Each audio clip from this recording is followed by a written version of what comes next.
সুপ্রিয় শিক্ষার্থীরা, তোমাদের সবাইকে আমন্ত্রণ জানাচ্ছি। আজকে আমরা আলোচনা করব বস্তুর উপর তাপের প্রভাবের। আমরা একটু প্রথম থেকে আলোচনা করব। অনেকের এটা অলরেডি পড়া, কিন্তু কিছু করার নাই, যেহেতু আমাদের এটা আবার রিভিউ করতে হবে কিছু শেখার সুবিধাতে। তাই আমি প্রথম থেকেই বলবো, তোমরা জাস্ট একটু জেনে নাও।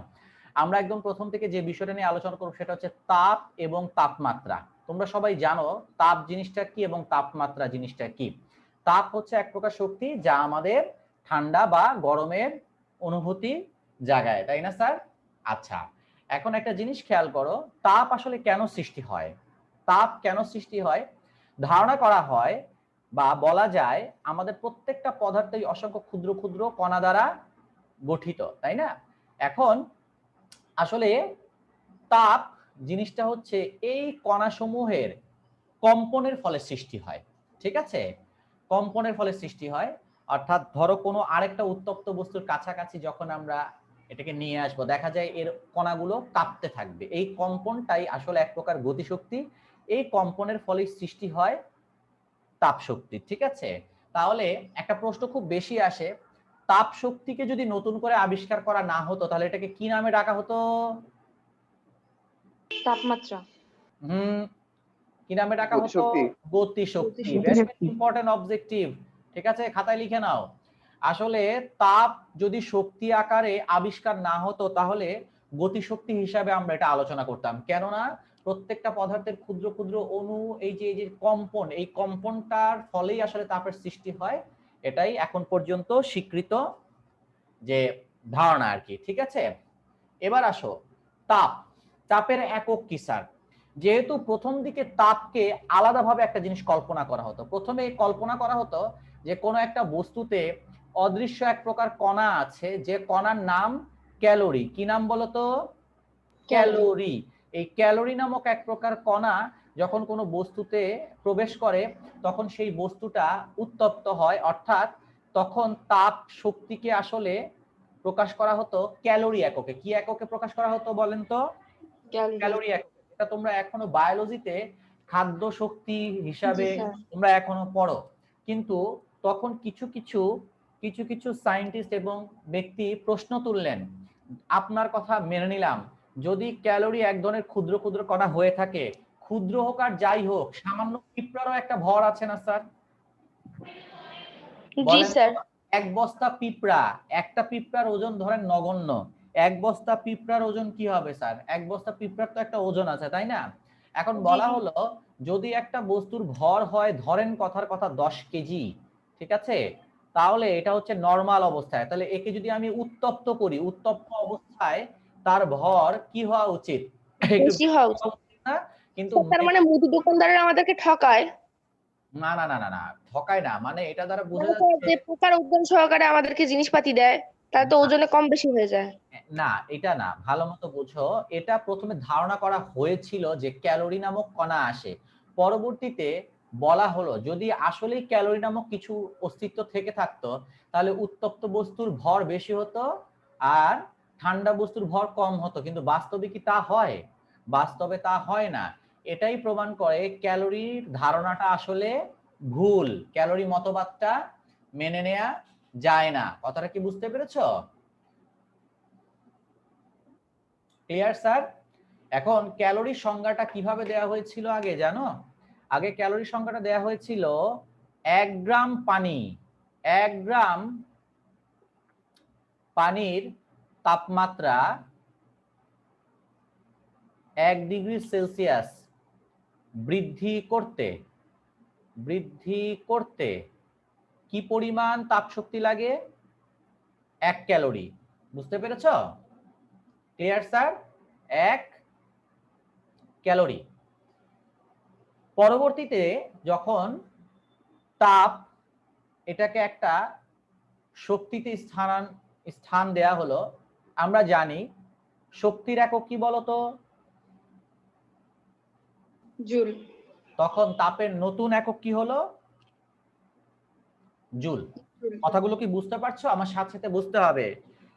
তাপ এক প্রকার শক্তি যা আমাদের ঠান্ডা বা গরমের অনুভূতি জাগায়। তাপের সৃষ্টি হয় কেন? পদার্থের অভ্যন্তরে অবস্থিত অণু বা কণাসমূহের কম্পনের ফলে।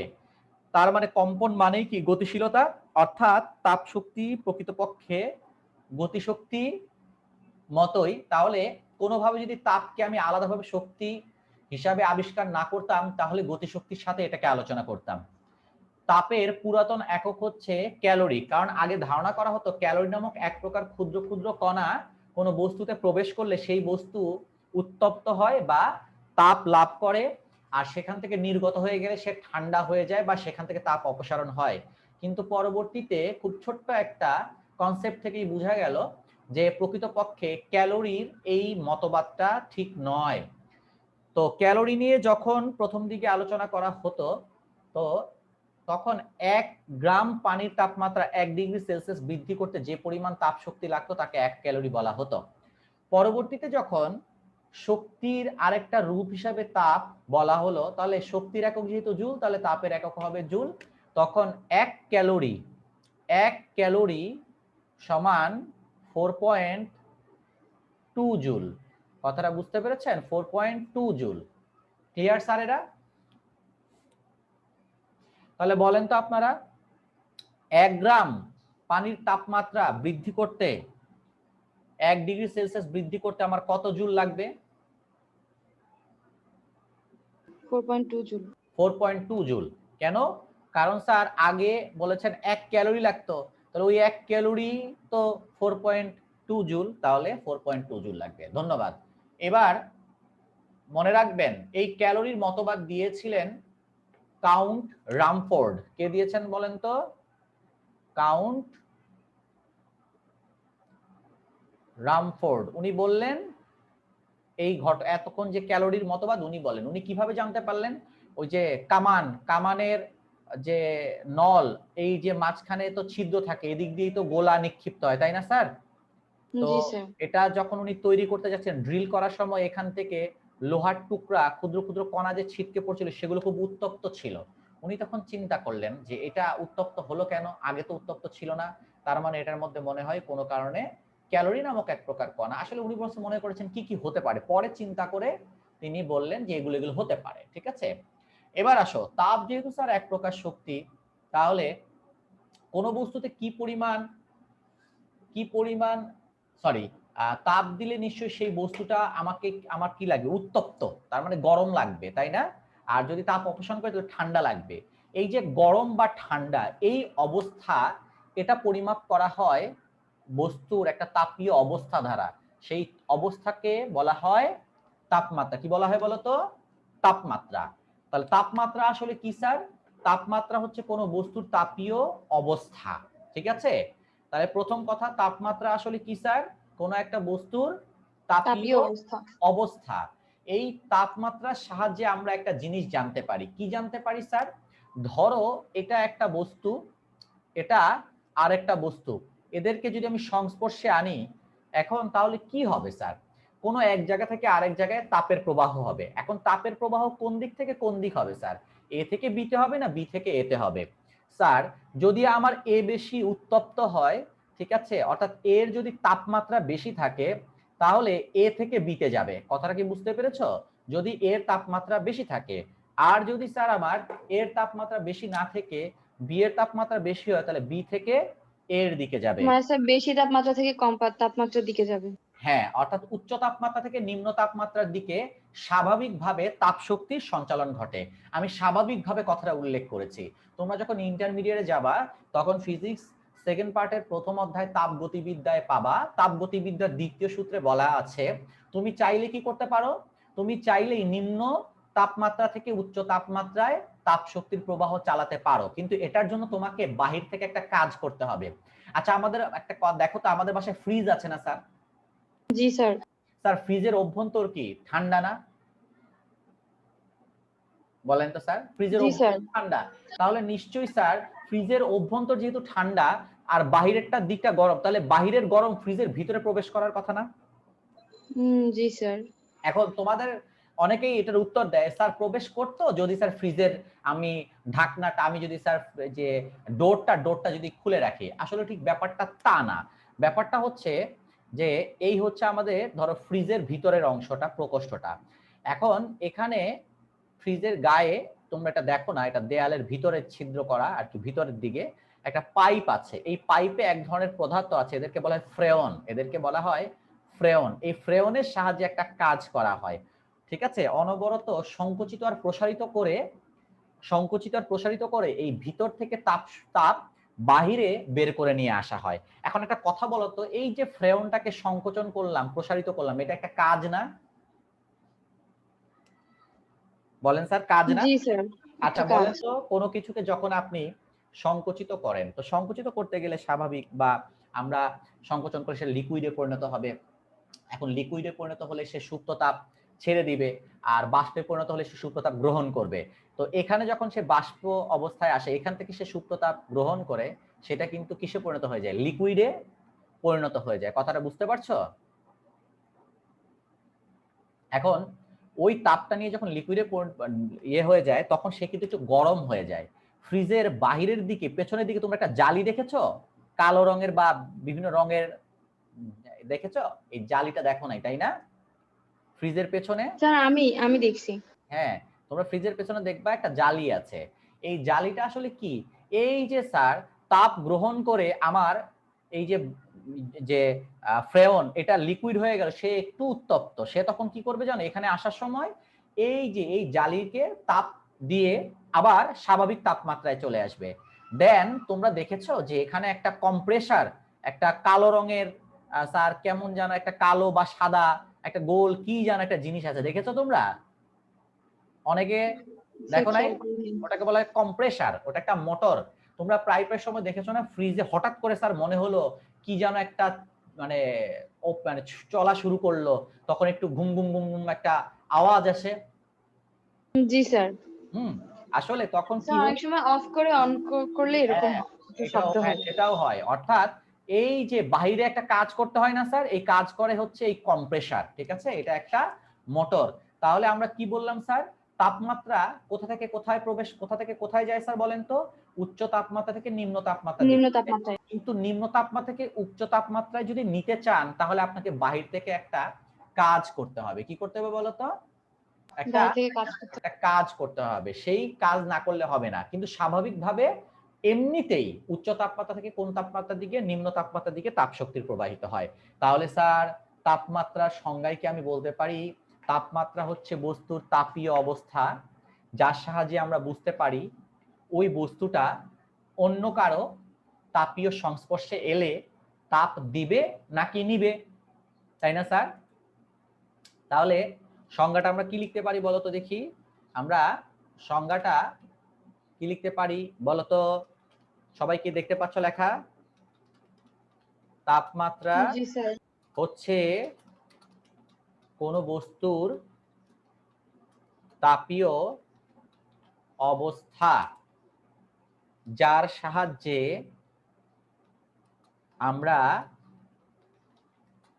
বুঝতে পারি ওই বস্তু অন্য কোনো বস্তুর তাপীয়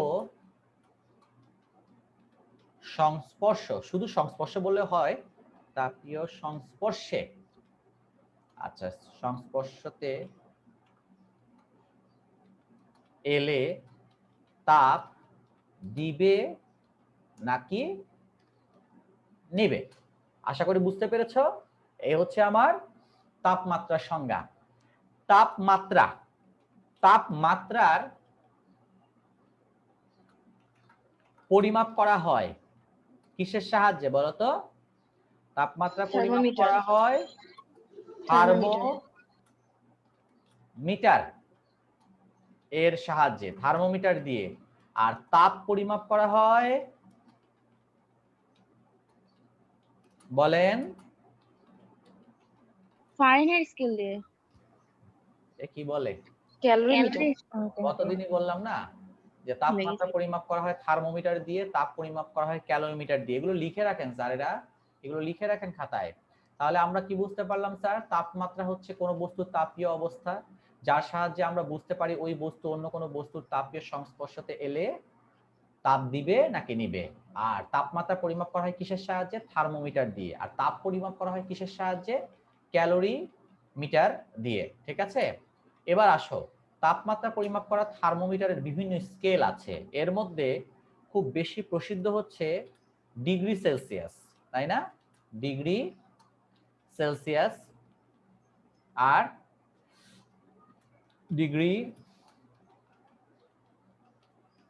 ফারেনহাইট, এছাড়াও আছে কেলভিন, এছাড়াও আছে র্যাঙ্কিন।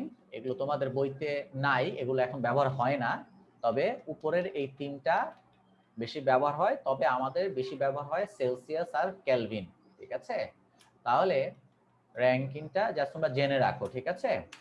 এবার আসো, এই যে স্যার ডিগ্রি সেলসিয়াস বা ডিগ্রি ফারেনহাইট যাই বলি না কেন স্যার, এই থার্মোমিটারে আসলে আমরা কি ব্যবহার করি? তোমরা নিশ্চয়ই দেখেছো তোমাদের বাসা বাড়ির থার্মোমিটারে কি থাকে? পারদ। পারদ। এছাড়াও কিন্তু অ্যালকোহল থাকতে পারে, এছাড়াও আরো অনেকভাবে স্যার তাপমাত্রা পরিমাপ করা যায়। তো অ্যালকোহল কেন থাকে? অ্যালকোহল দিলে কি তাপমাত্রা পরিমাপ হয়? অ্যালকোহলও প্রসারিত হয়, বুঝতে পেরেছো? অ্যালকোহলও প্রসারিত হয়। বেশি প্রসারিত হলে আমার জন্য সুবিধা, আমি খালি চোখে দেখতে পাই। তোমাকে একটা কথা বলি, ধরো তোমার বাসায় এমন একটা বস্তু আছে যে বস্তুর তাপ দিলে এর বৃদ্ধিটা তুমি খালি চোখে দেখতেই পারো না, তাহলে খালি চোখে যেটা দেখতে পারো না সেটা দিয়ে পরিমাপ করা কি সূক্ষ্ম হবে? বলো তো। না স্যার। তাহলে আমার এমন একটা জিনিস দরকার যেটা আমরা খালি চোখে দেখতে পারবো। যেমন থার্মোমিটারের মধ্যে পারদ কেন ব্যবহার করা হয় বা অ্যালকোহলও কেন ব্যবহার করা হয়? খুব অল্প তাপমাত্রাতেই এরা খুব বেশি পরিমাণ প্রসারিত হয়, বুঝতে পেরেছো? ক্লিয়ার? এছাড়াও আরো কিছু পদার্থের বৈশিষ্ট্য আছে, যেমন কিছু এরকমও ঘটনা আছে, দুইটা ভিন্ন ধাতুর টুকরাকে যদি আমরা সংযুক্ত করে, ঠিক আছে, সংযুক্ত করে এদের মানে সংযোগস্থলের তাপমাত্রা পরিমাপ করি, তাহলে এর ভিতর দিয়ে ভোল্টেজ উৎপন্ন হয়, ঠিক আছে। এটা এরকম একটা বিষয় দিয়ে আমরা থার্মোকাপল তৈরি করি। কি তৈরি করি বলতো? থার্মোকাপল। এটা একটু জেনে রাখো, থার্মোকাপল। থার্মোকাপল কি খেয়াল করো, থার্মোকাপল কি? দুটি ভিন্ন ধাতুর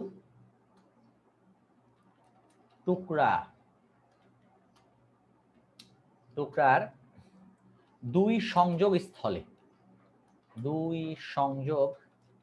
স্থলে তাপমাত্রা বানান ভুল হয়েছে স্যার, সংযোগ স্থলে তাপমাত্রার পরিবর্তন করলে এতে ভোল্টেজ, এটাকে আরেকটা নামে ডাকা হয় ইএমএফ, ইলেকট্রোমোটিভ ফোর্স, ঠিক আছে, ভোল্টেজ পাওয়া যায় বা উৎপন্ন হয়, ঠিক আছে। এই ব্যবস্থাটাকে, ঠিক আছে, এই ব্যবস্থাটাকেই কি বলা হয় বলতো? থার্মোকাপল, ঠিক আছে। তোমাদের বইতে কিন্তু এক জায়গায় এটা বলা আছে, ঠিক আছে, এই ব্যবস্থাকে থার্মোকাপল বলে, ঠিক আছে, থার্মোকাপল বলে। এখন খেয়াল করো, এই থার্মোকাপল দিয়ে এক ধরনের থার্মোমিটার তৈরি করা হয়। সাধারণত এগুলো কোথায় ব্যবহার করা হয় জানো? এগুলো ব্যবহার করা হয় বড় বড় শিল্প কারখানায়। আমাদের বাসা বাড়িতে আমরা কি কখনো থার্মোমিটার দিয়ে চুলার তাপমাত্রা পরিমাপ করি? নাকি আমার জ্বর হলো কিনা, খুব অল্প পরিমাণ তাপমাত্রা না স্যার? খুব অল্প পরিমাণ তাপমাত্রা, সেজন্য স্যার আমরা ব্যবহার করি পারদ থার্মোমিটার বা অ্যালকোহল থার্মোমিটার। আর সাধারণত অনেক বেশি তাপমাত্রা যে জায়গায় থাকে সেই সব জায়গায় আমরা থার্মোকাপল দিয়ে বানানো থার্মোমিটার ব্যবহার করি। এগুলো কিন্তু অবজেক্টিভে আসে, ঠিক আছে, মনে রেখো। এবার আসো, এই যে স্যার আমি বললাম তাপ প্রয়োগ করার ফলে কোনো একটা পদার্থের আয়তনের পরিবর্তন হচ্ছে, এই আয়তনের পরিবর্তন হওয়ার ফলে তোমরাই বলো তো দেখি, একটু এইভাবে চিন্তা করো, ধরো এটা একটা নল, এই নলের মধ্যে আমি কিছু পারদ, এটা ধরো কিছু পরিমাণ পারদ, ঠিক আছে, এখন আমাকে একটা কথা বলো, পরিবেশের তাপমাত্রা যদি বেড়ে যায় তাহলে এই পারদও উত্তপ্ত হবে না? জি স্যার। উত্তপ্ত পারদ প্রসারিত হবে না, মানে আয়তন বাড়বে। জি স্যার। এখন আয়তন বাড়লে সে তো এটার মধ্যেই আছে, তাহলে এইখানেই সে আরেকটু জায়গা দখল করবে না, উত্তপ্ত হয়ে প্রসারিত হয়ে। তাহলে জি দেখো তো স্যার। এখন এর লেভেল তো বেড়ে গেল, তাহলে এটা দেখেই কি আমি বুঝতে পারছি না স্যার আশেপাশের পরিবেশ উত্তপ্ত হয়েছে? কথাটা বুঝতে পেরেছ?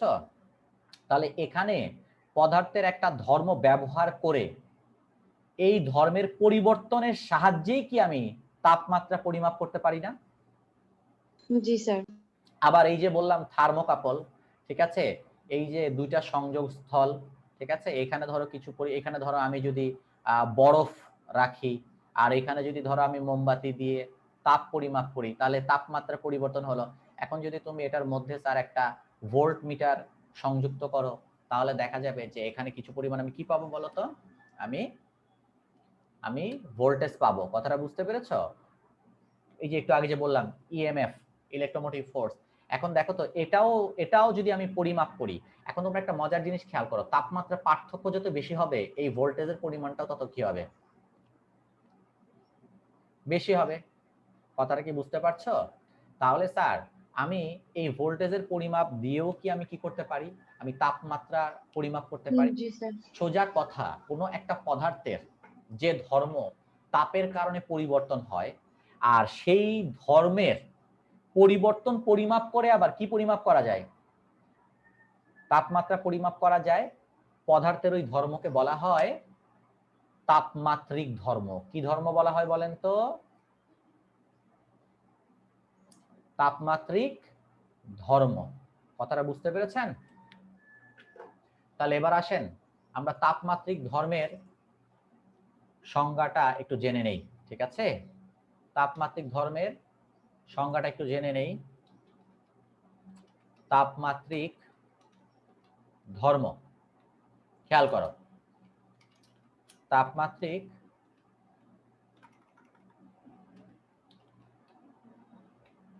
ধর্ম। আসো, তাপ এর ফলে পদার্থের যে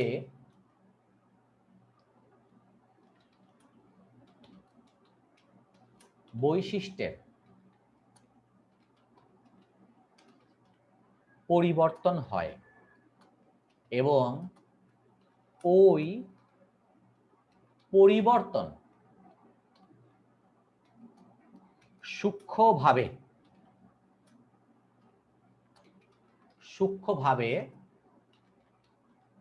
পরিমাপ করে তাপমাত্রা পরিমাপ করা যায়, তাকে ওই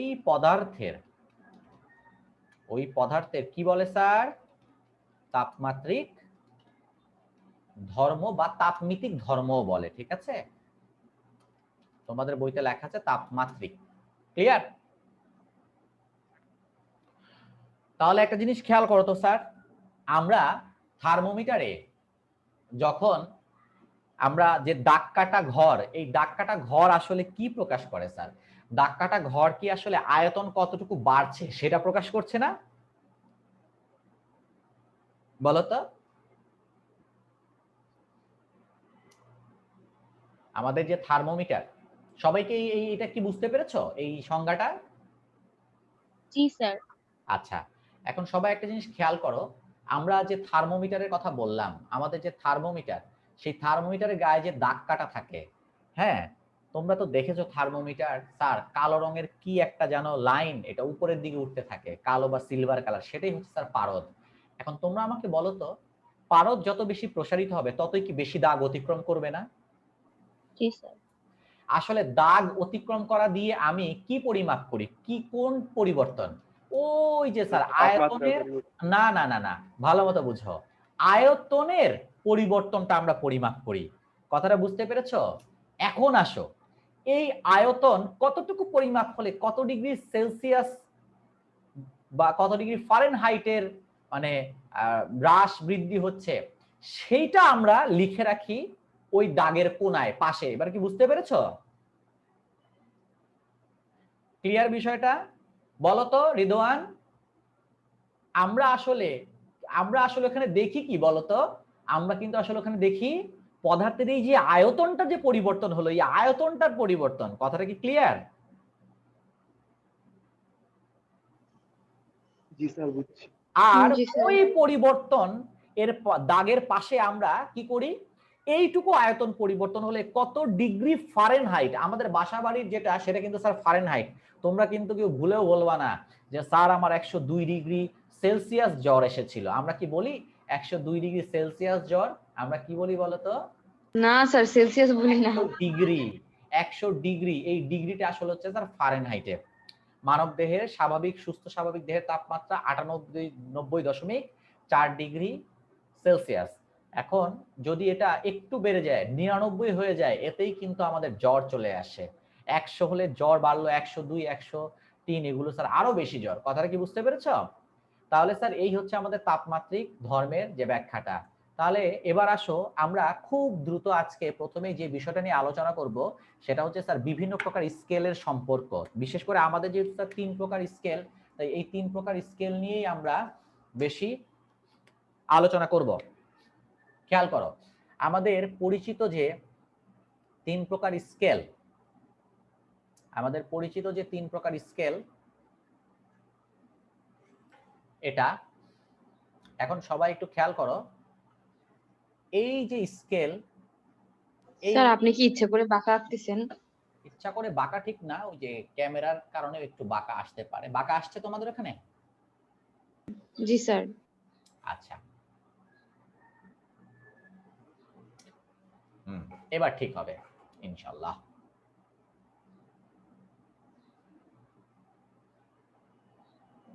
ঠিক আছে না? হ্যাঁ, জি স্যার। ওকে।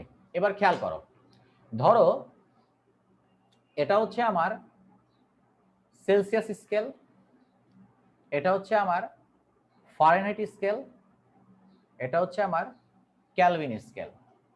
মনে রেখো এই স্কেলগুলোকে বলা হয় দুই স্থির বিন্দু থার্মোমিটার। ঠিক আছে, এই থার্মোমিটার গুলোকে আবার এক স্থির বিন্দু থার্মোমিটার। ক্যালভিনে কেন ডিগ্রি হয় না? আচ্ছা, ক্যালভিনে কেন ডিগ্রি হয় না, এটার আরেকটা কারণের প্রথম কারণ হচ্ছে এটার একটা নাম হচ্ছে পরম। ঠিক আছে, পরম স্কেল। অর্থাৎ এটা আসলে মানে একটা বিশেষ জ্ঞান থেকে তোমরা এটা জানবা, পরম শূন্য তাপমাত্রা। ঠিক আছে, একটা বিষয় আছে ওই তাপমাত্রা থেকে এটা সৃষ্টি। এটা আসলে পরম, এটা কারো উপর নির্ভর করে না, সেখান থেকে এটা সূচনা। সেজন্য হয়তোবা এখানে ডিগ্রি রাখে না, হতে পারে একটা কারণ। আর এছাড়াও আমরা র্যাঙ্কিন স্কেলেও কিন্তু দেখা যায় সাধারণত প্রায় সময় ওখানে ডিগ্রি ব্যবহার করা হয় না। ডিগ্রি সেলসিয়াস, ডিগ্রি ফারেনহাইট, ঠিক আছে, হয়তো বা তাপমাত্রার ডিগ্রি স্তর বোঝাতে ব্যবহার হতে পারে। ঠিক আছে, আচ্ছা এবার আসো, এবার খেয়াল করো, এখানে আমাদের দুইটা বিন্দু লাগবে। একটা বিন্দু হচ্ছে স্যার পানির বরফের গলনাঙ্ক, এটাকে বলা হয় বরফ বিন্দু বা নিম্ন স্থির বিন্দু। কি বলা হয় বলেন তো? বরফ বিন্দু বা নিম্ন স্থির বিন্দু। কথাটা বুঝতে পেরেছেন? আর আরেকটা হচ্ছে পানির স্ফুটনাঙ্ক, যেটাকে আমরা বলি বাষ্প বিন্দু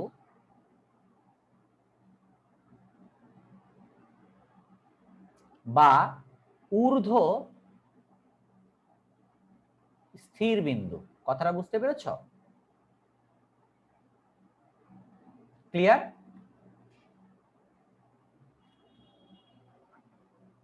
এবার আসো, আমরা বরফ বিন্দুকে সাধারণত ধরো অজানা যদি হয় তাহলে এক্স আই বা এক্স আইস, আর বাষ্পবিন্দুকে এক্স স্টিম বা এক্স এস দ্বারা প্রকাশ করি।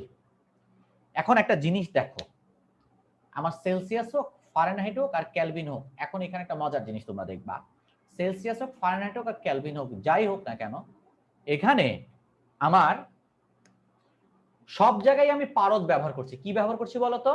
আমি পারদ ব্যবহার করছি। এখন একটা বিশেষ পরিবেশে যখন এদেরকে নিয়ে গেলাম, তখন প্রত্যেকের স্কেলেই পারদ এই পর্যন্ত উঠে থাকবে না স্যার?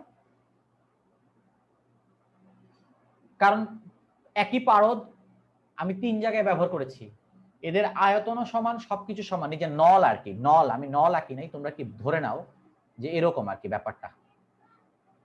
এর মধ্যে রাখা পারদের পরিমাণ যদি সমান হয় স্যার, তাহলে সব জায়গায় কি প্রসারিত হলে একই পরিমাণ উচ্চতায় উঠবে না স্যার? জি স্যার। এখন একই পরিমাণ উচ্চতায় ধরো উঠলো, আমরা সেই সেই স্কেলের গায়ে তার মান দেখে বলে দিতে পারবো না এটা কত ডিগ্রি সেলসিয়াস? বলে দিতে পারবো না কত ডিগ্রি ফারেনহাইট? বলে দিতে পারবো না কত কেলভিন? কথাটা কি বুঝতে পারছো সবাই? আমি একটু আগেই তোমাদের বলেছি, আমরা আসলে পরিমাপ করি কি, আমরা আসলে দেখি কি, আমরা আসলে দেখি পদার্থের তাপমাত্রিক ধর্ম, যে সে কতটা কি হলো, প্রসারিত হলো। এখন সব জায়গায় তো স্যার আমি ব্যবহার করেছি কি, পারদ, আর সবটার ধরো এই নলের আয়তন 1, তাহলে একই পরিবেশে এখানে পারদ যতটুকু প্রসারিত হবে, এখানেও কি স্যার পারদ ততটুকু প্রসারিত হবে না? জি স্যার। কথাটা একটু বুঝেন, আমার সাথে একটু উত্তর দেন আপনারা। এখন প্রশ্ন হচ্ছে, এই জায়গায় নিশ্চয়ই একটা সেলসিয়াস স্কেলের একটা মান দেয়া থাকবে,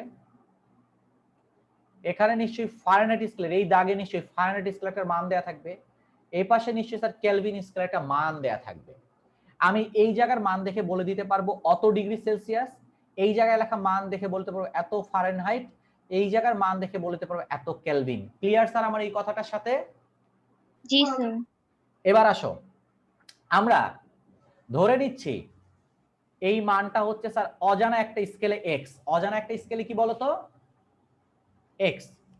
এখন একটা মজার জিনিস খেয়াল করো, আমাকে বলো তো, আমার এই থার্মোমিটারের এই ঊর্ধ্ব স্থির বিন্দু, ধরো এটাকে দিলাম এ, আর নিম্ন স্থির বিন্দু এটাকে দিলাম বি, আর এই যে অজানা যে অংশটা, ঠিক আছে, এই অংশটাকে ধরো আমি এই জায়গাটায় দিলাম সি, ঠিক আছে, দিলাম আমি সি। একটা জিনিস দেখো, এই যে আমার এই জায়গাটায় এখানে এইটুকু কত, সিবি না স্যার, বা বিসি? জি স্যার। এই বিসি কে যদি স্যার আমি এবি দ্বারা ভাগ করি, তাহলে এই স্কেলের ক্ষেত্রে আমি যে মান পাবো, এই স্কেলের ক্ষেত্রে একই মান পাবো, এই স্কেলের ক্ষেত্রে একই মান পাবো। কেননা তাদের উচ্চতা, থার্মোমিটারের উচ্চতা কি সব স্কেলেই একই রকম না স্যার? বলো। স্যার আমি না ওটা এক্স এস আর এক্স আই টা বুঝি নাই। এটা ধরে নাও, ধরে নাও যে অজানা, ধরো এখানে ডিগ্রি সেলসিয়াস দ্বারা বা সি দ্বারা আমি বুঝাচ্ছি সেলসিয়াস স্কেলের মানে ব্যাখ্যা, এফ দ্বারা বুঝাচ্ছি এটা, আর এটা হচ্ছে কে। আর ধরো আরেকটা যদি অজানা আরেকটা স্কেল থাকে, ঠিক আছে, তাহলে সেটা হচ্ছে এক্স। এখন কি ক্লিয়ার বিষয়টা? জি স্যার। এখানে ধরো এক্স আই, আর এখানে ধরো হচ্ছে এক্স এস, অর্থাৎ স্টিম। তুমি এটা বুঝো না, এই যে এটা এটা জি স্যার। এটা হচ্ছে নিম্ন বিন্দু, এই যে এই জায়গার মানটা কত, আর এটা হচ্ছে ঊর্ধ্ব বিন্দু, এই জায়গার মানটা কত। প্রত্যেকটা স্কেলে পরিমাপ করতে চাইলে আমার দুইটা বিন্দু লাগবে, একটা হচ্ছে নিম্ন স্থির বিন্দু, একটা হচ্ছে ঊর্ধ্ব স্থির বিন্দু। কথাটা কি ক্লিয়ার? নিম্ন স্থির বিন্দুকে হচ্ছে বরফের গলনাঙ্ক দ্বারা প্রকাশ করা হয়, আর ঊর্ধ্ব স্থির বিন্দুকে পানির স্ফুটনাঙ্ক দ্বারা।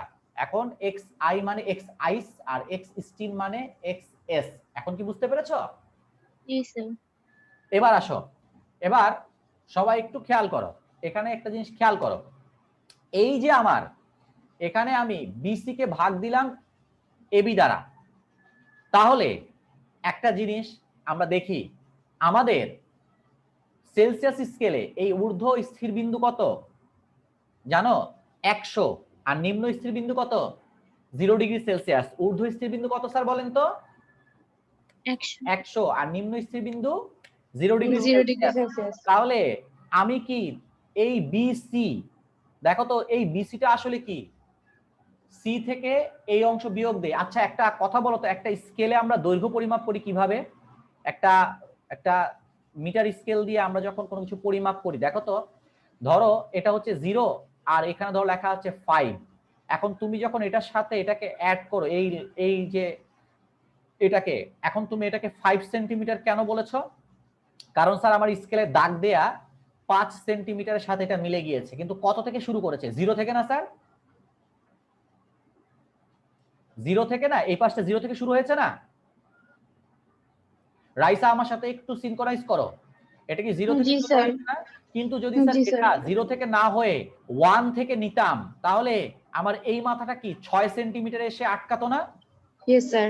তাহলে বলো তো 5 থেকে 0 বিয়োগ করলে কত? 5। 5। আর 6 থেকে 1 বিয়োগ করলে 5। 5। তার মানে স্যার আমার হিসাব সব সময় হয় মানে শেষ বিন্দু থেকে আদি বিন্দুর বিয়োগ। এখন তুমি আমাকে বলো বড় বিন্দু থেকে ছোট বিন্দুর বিয়োগ। এখন এইটুকুর দৈর্ঘ্য নির্ণয় করতে চাইলে এই সি তো হচ্ছে গায়ে দাগ কাটা যেটা সেটা, আর এখানে নিচের বিন্দুটার মান কত? সেলসিয়াস স্কেলে কি 0 ডিগ্রি সেলসিয়াস না স্যার? জি স্যার। তাহলে আমাকে বিয়োগ দিতে হবে কি সি থেকে 0। এখন কি বুঝতে পেরেছো? Yes sir. এবার বলো তো এবি এর দৈর্ঘ্য নির্ণয় করতে চাইলে এই এবি বরাবর একটা মান আছে না? আচ্ছা বলো তো পানির স্ফুটনাঙ্ক সেলসিয়াস স্কেল কত? 100 না? Yes sir, 100 degree Celsius. আর এটা তো 0, তাহলে 100 মাইনাস 0। কথাটা কি বুঝতে পেরেছো? 100 মাইনাস 0। এখন আসো কেলভিন স্কেলে যদি, ফারেনহাইট স্কেলে যদি স্যার আমি হিসাব করি, ফারেনহাইট স্কেলের নিম্ন স্থির বিন্দু হচ্ছে স্যার 32 ডিগ্রি ফারেনহাইট, আর ঊর্ধ্ব স্থির বিন্দু হচ্ছে স্যার 212। কত বলেন তো স্যার? 212। জি স্যার, 212। বলো তো এখানে তো এটাকে আমি এফ ধরেছি, তাহলে এফ থেকে বিয়োগ দিব কতকে? এফ থেকে বিয়োগ দিব 32। কারণ আগে সেলসিয়াস স্কেলের নিম্ন মানটা ছিল 0, কিন্তু ফারেনহাইট স্কেলের নিম্ন মানটা কত? 32। কথাটা বুঝতে পেরেছো? তাহলে এফ থেকে 32 বিয়োগ দিলাম। এবার বলো তো এ বি এর দৈর্ঘ্য নির্ণয় করতে চাইলে এখানে এ তে আমি কত মান পেয়েছি? 212। আর বি তে পেয়েছি কত? 32। তাহলে 212 থেকে এখন কত বিয়োগ দিব? 32। কথাটা বুঝতে পারছো তো নাকি?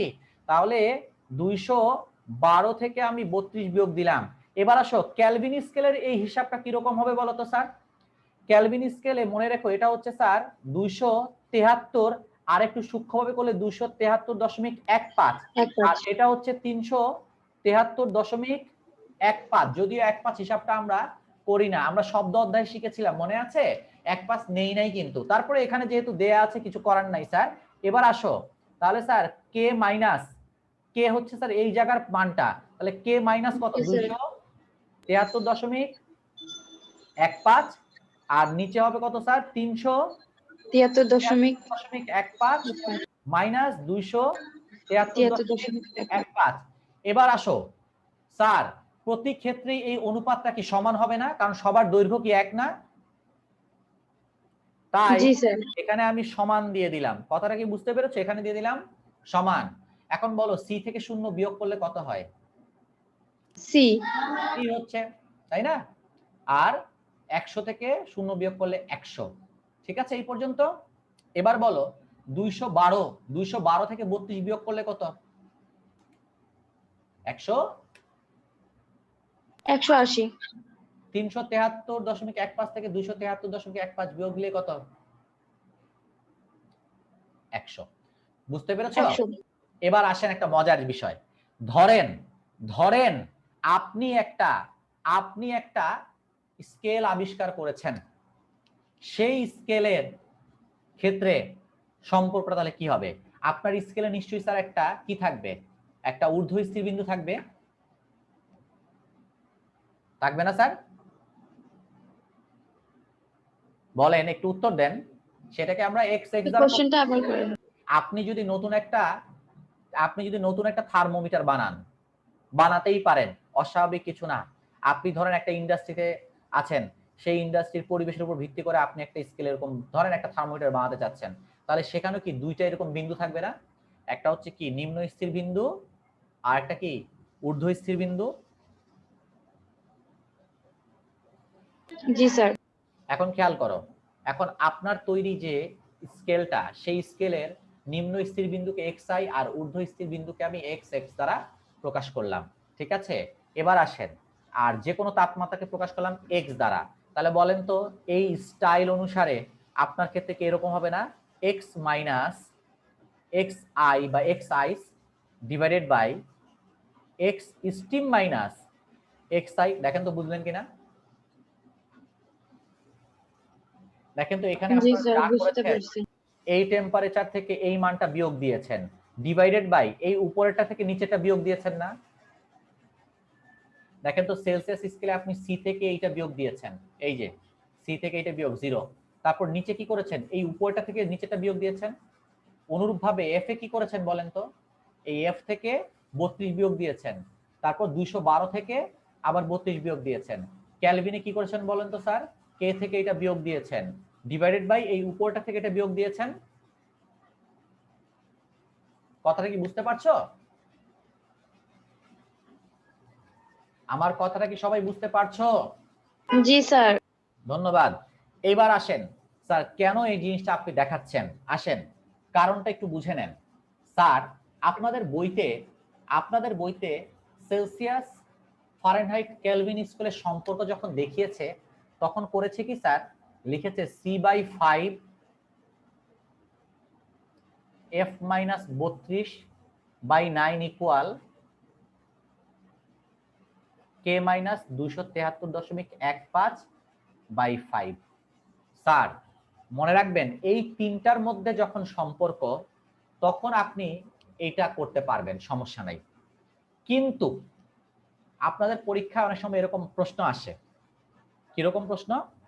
এরকম দিয়ে দেয়, একটি অজানা থার্মোমিটারের ঊর্ধ্ব স্থির বিন্দু দিয়ে দিবে। কত দিয়ে দিবে? একটা অজানা থার্মোমিটারের ঊর্ধ্ব স্থির বিন্দু। ভালো মতো দেখো, ঊর্ধ্ব। আচ্ছা আমি একটু তোমাদের ম্যাথটা লিখে দিচ্ছি, তোমরা খাতায় লিখো, ঠিক আছে?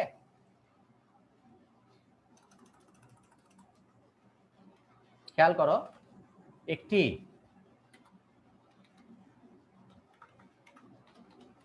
অজানা থার্মোমিটারের ঊর্ধ্ব স্থির বিন্দু 104 একক। একক মানে বুঝতেই পারছেন, মানে ওইটা আপনি যে একক নাম দিবেন সেটা আর কি, একক। এবং নিম্ন স্থির বিন্দু 10 একক। এই হচ্ছে আমার প্রথম কথা। এবার আসো,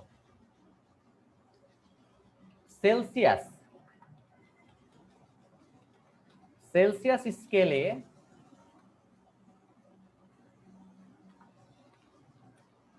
একটি বস্তুর তাপমাত্রা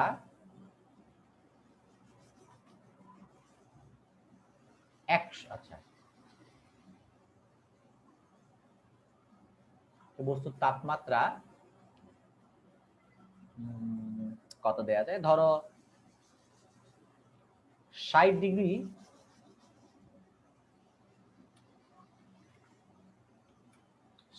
ডিগ্রি সেলসিয়াস হলে ওই অজানা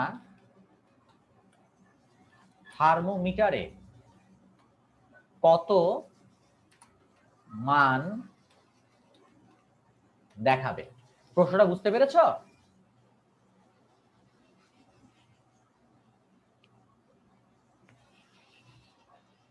স্যার এই পর্যন্ত কি ক্লিয়ার? জি স্যার।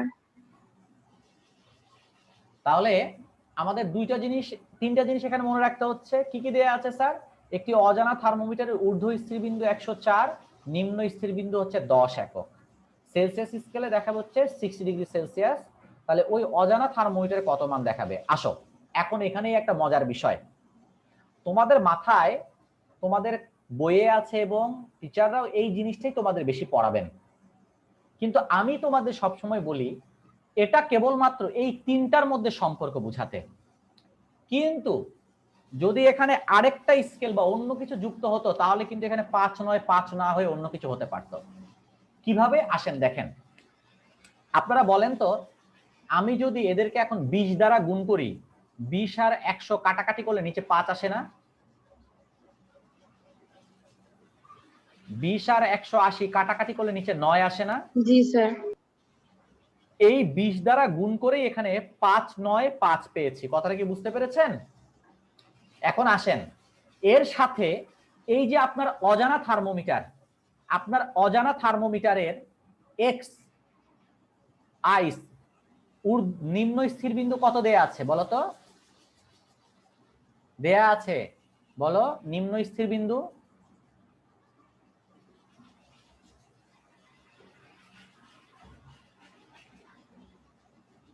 নিম্ন স্থির বিন্দু কি দ্বারা প্রকাশ করি? এক্স আই না sir? X I. X I বা এক্স আইস কত স্যার?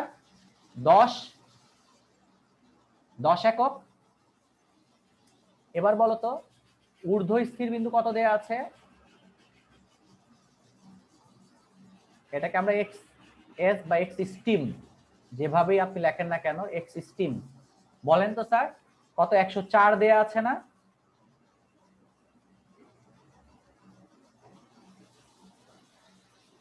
একশো 4 একক দেয়া আছে।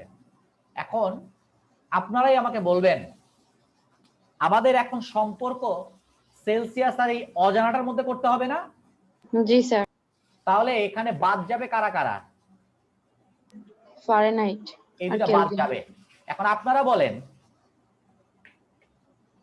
মনে করি অজানা স্কেলে তাপমাত্রাটা হচ্ছে এক্স, অজানা স্কেলে তাপমাত্রা কি বলেন তো? এক্স। তাহলে আমরা কি জানি বলেন তো? X minus x i divided by x s minus x i. Celsius স্কেলে এটা কত পাবো sir? C minus 0 divided by বলো 100। 100 মাইনাস 0।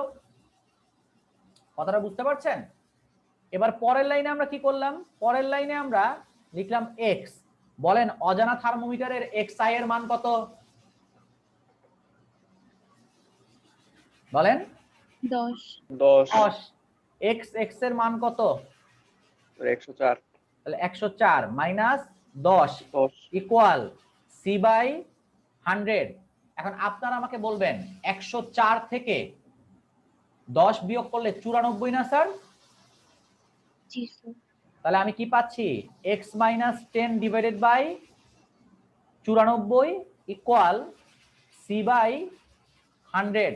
আপনারা আমাকে বলেন তো স্যার, এখন 20 দ্বারা যদি আমি এই উভয় পাশে গুণ করি তাহলে এখানে ঠিক আমি 5 পাবো, কিন্তু নিচে মানে আপনারা কিছু বুঝতে পারছেন যে নিচে যে আমি কত পাবো সেটা কি আগে থেকে আমি জানতাম?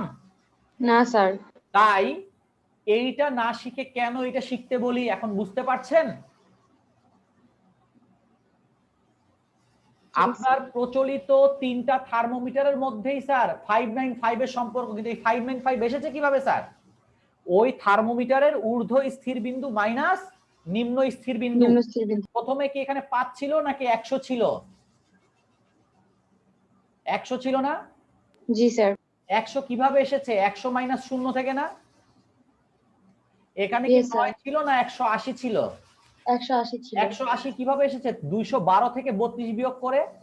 আর এখানে sir. 100 এসেছে 373.15 মাইনাস 273.15 বিয়োগ করে।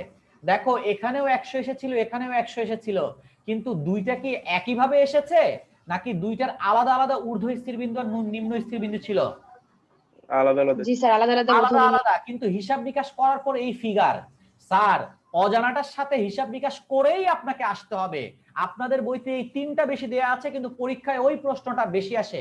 কথাটা বুঝতে পেরেছেন? আপনি গাইড বের করেন, আপনি টেস্ট পেপার বের করেন, বিভিন্ন জায়গায় দেখবেন এরকম লেখে একটা অজানা থার্মোমিটার, অথচ আমাদের বইতে কিন্তু এটা এভাবে দেয়া নাই, মানে এসএসসি লেভেলে। কথাটা কি বুঝতে পেরেছেন? তাহলে এবার বলেন তো আমার এক্স সমান কত হচ্ছে, সরি এক্স সমান কত হচ্ছে? x সমান হচ্ছে c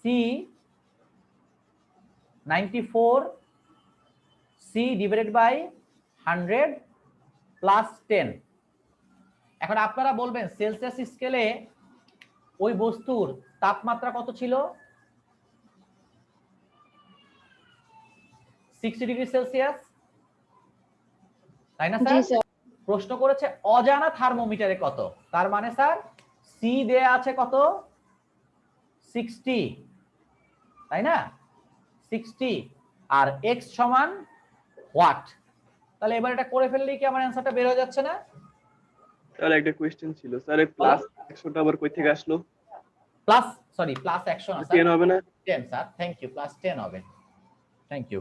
তাহলে এবার তোমরাই দেখো 94 ইনটু 60 ডিভাইডেড বাই 100 প্লাস 10 যদি আমরা করি তাহলে 66.4, তাহলে ওই অজানা থার্মোমিটার কত পাবো? 66.4 একক। আমি জানি না সেটা কি নাম, তুমি তোমার নাম দিয়ে দিবা। রিদওয়ান থার্মোমিটার 66.4 রিদওয়ান, ঠিক আছে, বা ডিগ্রি রাইসা। ক্লিয়ার? স্যার এসব কি বলেন? ওই তো, এখন বুঝতে পেরেছেন? এখন আসেন স্যার, এই অজানা থার্মোমিটারের জায়গায় আপনাকে অনেক সময় কি বলে দিবে জানেন? এই অজানা থার্মোমিটার, আপনারা কি প্রশ্নটা তুলেছেন, মানে ম্যাথটা তুলেছেন বা বুঝতে পেরেছেন তো? জি স্যার। এবার আসো, এই অজানা থার্মোমিটার না দিয়ে দিয়ে দিবে নষ্ট থার্মোমিটার। কি দিবে বলেন তো? নষ্ট থার্মোমিটার, ঠিক আছে? তখন বলবে ওই নষ্ট থার্মোমিটারে কত মান দেখাবে, একই প্রশ্ন, একই কথাটা বুঝতে পেরেছেন? আপনাকে বলে দিবে যে একটা নষ্ট থার্মোমিটারের ঊর্ধ্ব স্থির বিন্দু দেখাচ্ছে 104 ডিগ্রি সেলসিয়াস, নিম্ন স্থির বিন্দু দেখাচ্ছে 10 degree Celsius. Sir degree Celsius দেখাচ্ছে না কেলভিন না কত দেখাচ্ছে সেটা আমি জানতে চাই না, আমার মানটা কত দেখাচ্ছে 104 আর 10। এখন তোমাকে বললো ভালো একটা সেলসিয়াস স্কেলে ওটার মান কত দেখাবে, অথবা ভালো একটা কেলভিন স্কেলে ওটার মান কত দেখাবে। উত্তরটা পারবেন না স্যার? জি স্যার। এবার আসো, যদি তোমাকে বলা হয়, এখানে প্রশ্ন করেছিলেন কি সেলসিয়াস স্কেলে কত, এখন যদি তোমাকে বলা হয় কেলভিন স্কেলে কত, তখন এখানে তুমি কি লিখবা বলো তো? কে মাইনাস 32 273.15 ডিভাইডেড বাই 100। এই 100টা কিভাবে এসেছে? 373.15 মাইনাস অত থেকে। এবার হিসাব নিকাশ করে দেখবেন কত আসে। এটা হিসাবটা কিন্তু এভাবে না, অন্যরকম আসবে। কথাটা বুঝতে পেরেছো? এইবার বলো তো, যদি তোমাকে বলা হয় ফারেনহাইট স্কেলে কত, তখন তোমাকে কি লিখতে হবে বলো তো? তখন লিখতে হবে F-32 divided by F-32 divided by 180। কথাটা বুঝতে পেরেছো? জি ক্লিয়ার? স্যার। তার মানে এইটা থেকে তারপর আসতে হবে। আর এই তিনটার মধ্যে সম্পর্কে স্যার নিচে ওই যে হিসাব নিকাশ করেই কিন্তু এটা আসে। এখন আসে একটা মজার জিনিস, তোমাদের অনেক সময় বলে না সেলসিয়াস স্কেলে যেটা 40 ডিগ্রি সেলসিয়াস, ফারেনহাইট স্কেলে সেটা কত? এখন মূল বিষয়টা কিভাবে আসে দেখো তো, c minus 0 divided by 100 minus 0 সমান এইটা না? কথাটা বুঝতে জি পারছেন? স্যার। তারপরে দেখেন, এখন বলেন তো, এটা এটা হয়ে গেল। এখন উভয় পক্ষকে যদি আমি 20 দ্বারা গুণ করি তাহলে এখানে পাচ্ছি c/5 আর এখানে পাচ্ছি f-32/9। এই কষ্টটা যাতে করতে না হয় এই পর্যন্ত আপনার বইয়ে করে দেয়া আছে। কিন্তু স্যার অজানা থার্মোমিটার বা নষ্ট থার্মোমিটারের জন্য কি সবসময় এই 5/5 হবে? বলেন তো? তাই তখন কিন্তু ভেঙে ভেঙে করতে হবে। পারা যাবে না স্যার? ইনশাআল্লাহ পারা যাবে। তাহলে স্যার আপনাদের বইয়ের যে সহজ সহজ ম্যাথ সেগুলো আমি আর না করলাম। কোন তাপমাত্রা, আচ্ছা 1 মিনিট একটা জিনিস একটু করে দিচ্ছি, প্রশ্নে আসে না কোন তাপমাত্রা ফারেনহাইট এবং সেলসিয়াসে 1, ফারেনহাইট এবং সেলসিয়াসে 1, তাহলে আমরা ধরে নিলাম সেই তাপমাত্রা কত স্যার? x। তাহলে f-32 ডিভাইডেড বাই 9 সমান c/5 আমরা জানি। এখন পরের লাইনেই আমি f এর জায়গায় কি বসাবো স্যার?